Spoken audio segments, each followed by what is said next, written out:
சுவாமி விவேகானந்தருடைய quotes வந்து எனக்கு ரொம்ப பிடிக்கும். அதுல ரொம்ப பிடிச்ச ஒரு கோட் உங்க கூட ஷேர் பண்ணலாம்னு நினைக்கிறேன். ஏன்னா நம்ம வாழ்க்கையை எப்படி வாழணும் அப்படின்றதுக்கு வந்து அது ஒரு நல்ல ஒரு வழிகாட்டியா இருக்கும் அந்த quote. Motion is life, motionlessness is death அப்படின்றது தான் அது.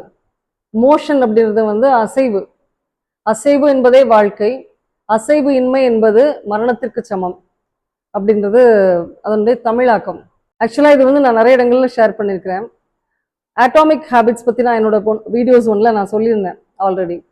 அதில் வந்து James Clear 1% of change everyday அப்படின்னு சொல்லியிருப்பாரு.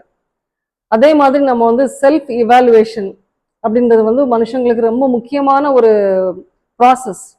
அது வந்து குவாலிட்டின்னு சொல்றதை விட இட்ஸ் அ ப்ராசஸ். அது never ending process till the end of your life. இன்னைக்கெல்லாம் வந்து முந்தி எப்படியோ தெரியாது, நம்மளுடைய வாழ்க்கை வந்து நம்மளுடைய முந்தின ஜென்ரேஷன்ல உள்ளவங்களுடைய வாழ்க்கை எப்படி இருந்துச்சு அப்படின்றது வந்து நம்மளால குறிப்பா சொல்ல முடியாது. இன்னைக்கு வந்து நீங்க உங்களை ஒவ்வொரு செகண்டும் நீங்க வந்து இம்ப்ரூவ் பண்ணிட்டே இருந்தீங்க, அப்டேட் பண்ணிட்டே இருந்தீங்கன்னா தான் லைஃப்ல ஒரு ரெக்கக்னிஷன், ஒரு மரியாதை, ஒரு மதிப்பு கிடைக்கும். அப்படி இல்லைன்னு சொன்னா நாமளே கூட மதிக்க மாட்டோம் சம்டைம்ஸ். என்ன இப்படி இருக்கிற ஒண்ணுமே தெரியலையே அப்படின்னு சொல்லி. ஸோ இந்த செல்ஃப் இவாலுவேஷன் அப்படின்றது வந்து ரொம்ப முக்கியம். அப்போ இந்த செல்ஃப் இவாலுவேஷனுக்கு நம்ம என்ன பண்ணணும்னா, அன்னன்னைக்கு நீங்க என்ன பண்றீங்க, இந்த டெய்லி பேசிஸ்ல நீங்க உங்களை அனலைஸ் பண்ணலாம்.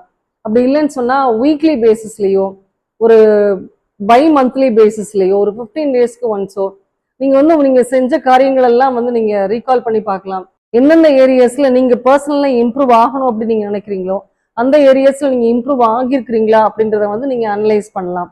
அப்படி அனலைஸ் பண்றப்ப நம்மளுக்கு தெரிஞ்சிடும் இந்த ஏரியாஸ்ல நம்ம இன்னும் கொஞ்சம் நம்ம இம்ப்ரூவ் பண்ணணும் அப்படின்னு சொல்லி. இது ஏன் குறிப்பா என்னால சொல்ல முடியல அப்படின்னு சொன்னா, ஒவ்வொருத்தருடைய டேஸ்ட் அண்ட் நீட்ஸ் வேற வேற மாதிரி இருக்கும். இன்னைக்கு என்னுடைய டேஸ்ட் வேற மாதிரி இருக்கும். நான் எந்த ஏரியாஸ்ல இம்ப்ரூவ் ஆகணும் அப்படின்னு நான் நினைக்கிறேன் அப்படின்றது வந்து it is different from what you think about your self.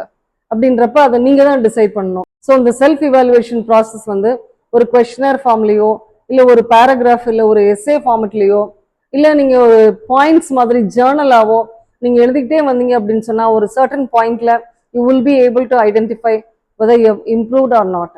நீங்க உங்க டார்கெட்டை ரீச் பண்ணிருக்கீங்களா பண்ணலையா அப்படின்றத வந்து உங்களால கண்டுபிடிக்க முடியும்.